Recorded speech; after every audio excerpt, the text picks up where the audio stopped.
Hey there, welcome to That Dang Dad. My name is Phil, and tonight I want to get taxonomical. I've been thinking a lot about labels lately. As human beings with complex language, we're always naming things, we're always labeling things. And it makes sense. I mean, we're busy people, we lead busy lives, and we need lots of shorthand to help us communicate quickly and efficiently. And as consumers, labels help us decide what to buy in a world of limitless, constant consumption.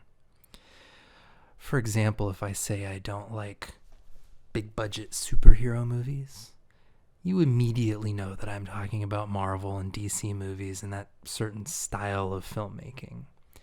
And so you know that when I see a trailer for something with a recognizable character in a cape, trying to stop a blue laser from blowing up Metro City, I'm probably going to be saying, I shan't be seeing that.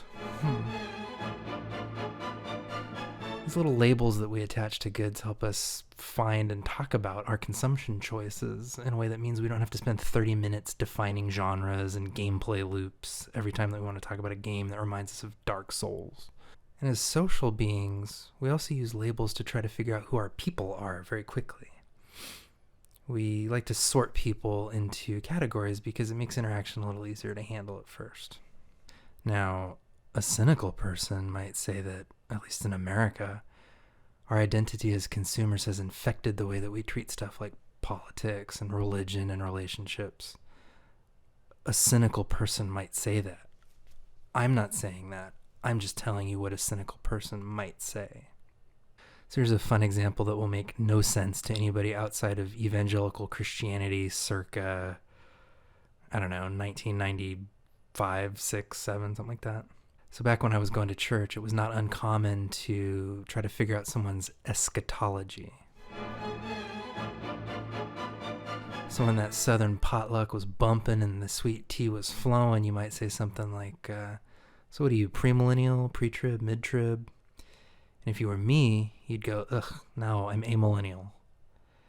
And then a very pointless argument would ensue. See, some people believe that Christians are going to be taken up to heaven in the rapture, while non-Christians will remain on earth during a period called the tribulation. After the tribulation, Jesus will come back with all the raptured people, and he will reign on earth for 1,000 years, called the millennium. So if you're pre-trib, you believe that the rapture happens pre-trib. If you're mid-trib, you believe that Christians will endure 3.5 years of the tribulation before the rapture. If you're post-trib, well... Why? But I was amillennial. I thought we were already living in the metaphorical millennium and that there was no rapture. The amount of hours that I spent angrily arguing about this. Why? But you can see the temptation here. I mean, trying to understand apocalyptic writings from a 2,000-year-old book is tough stuff. You need these kind of handy labels in order to figure out who agrees with you, who doesn't, and you needed to figure out if you want to buy that Hal Lindsey book or not. But anyway, that's not what I want to focus on tonight. I want to tell you about a conversation that I had while I was getting ready for the Louisville Pride March this past year. So I'm a mentor with a lgbtqia teen outreach group, and I was chatting with one of the other mentors about this poster that we had that had all the different pride flags on it. And there's a lot of pride flags. In fact, there was actually a pride flag for every day of June, which is Pride Month, a bunch I'd never heard of before. So I'm looking at it, and so I asked the mentor, I said, can you explain the difference between bisexuality, pansexuality, polysexuality, and omnisexuality? And they sat back for a second, kind of thought about it, and then they said this simple thing that radically changed the way that I think about labels, like, forever. They said, I don't know, actually. I just know that each one makes someone feel represented, so we just include them all so that everybody feels like they've been seen. Up until that point, I'd always thought of labels as something that I assigned to people to help me categorize and systematize them. Labels are what I apply to you to help me know what to do with you. And yet, here was this radically different paradigm that maybe when it comes to people, labels should serve the labeled, not the labeler. Maybe a label is not for me to assign, but for you to adopt because it meets a need for you.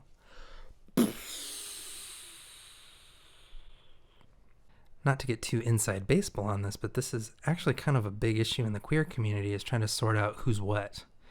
If a man is attracted to women, men, and non-binary trans people, is that bisexual or pansexual? If a lesbian is mainly attracted to women but occasionally has sex with men, can she be considered a bi-lesbian? If somebody feels neither gender fully represents their identity, are they non-binary? Are they gender fluid, gender queer, or gender void? Is it queer to be asexual? Is it queer to be a straight person dating a bisexual person? This also comes up in a lot of leftist communities, I've noticed. Like, leftists are always trying to figure out, are you a Marxist-Leninist, an anarcho-syndicalist, a social democrat, a democratic socialist, a dingist, a Nazbol? If these are a little arcane to you, I've also noticed that this comes up in the business world a bunch. For example, at my company, I enjoy researching how people use our product and helping implement upgrades that make it easier for them to use. Sometimes I mock up changes, sometimes I code them, sometimes I design them. Sometimes I just help the dev team prioritize them. So am I a designer? Am I a developer? Am I a marketer or a product owner? Wherever you are in life, I think that recurring question of what am I comes up a lot, and it gives a lot of us angst. And I think it causes so much angst because we're used to labels being used by consumers to categorize things for consumption, and we're afraid of false advertising. What if I say I'm an artist, but my art isn't really good enough? What if I think I'm bi, but I'm not queer enough for the local LGBTQ scene? So tonight, I want to give you a gift that was given to me by a bunch of queer teens in Louisville. I hereby grant you permission to adopt any label that you believe represents you and makes you feel seen. I release you from the burden of letting other people name you, define you, categorize you, and consume you. You are who you say you are, and it's on the rest of us to respect that. Now, this is, of course, easier said than done, and the pressures of society are what they are, but the next time that you're wondering whether you're allowed to think of yourself as this or that, just remember that some random internet dad says that you're good to go. And of course, you realize this gift comes with a catch. When someone else adopts a label that you're not sure you understand, it's on you to respect it even if you don't get it. Remember, if it makes someone feel seen, we will make sure that they feel included. Yeah? Yeah. Disclaimer, this gift does not apply to internet Nazis, transphobes, and regressives using identitarian violence to intimidate marginalized communities. They are stuck with the label hell toilet until they accept the basic humanity of the innocent people around them. Anyway, what do you think? What will you use this gift for? Who even are you? Sound off in the comments, slap that like button, share this with someone who needs to hear it, and I will catch you next time. Good night.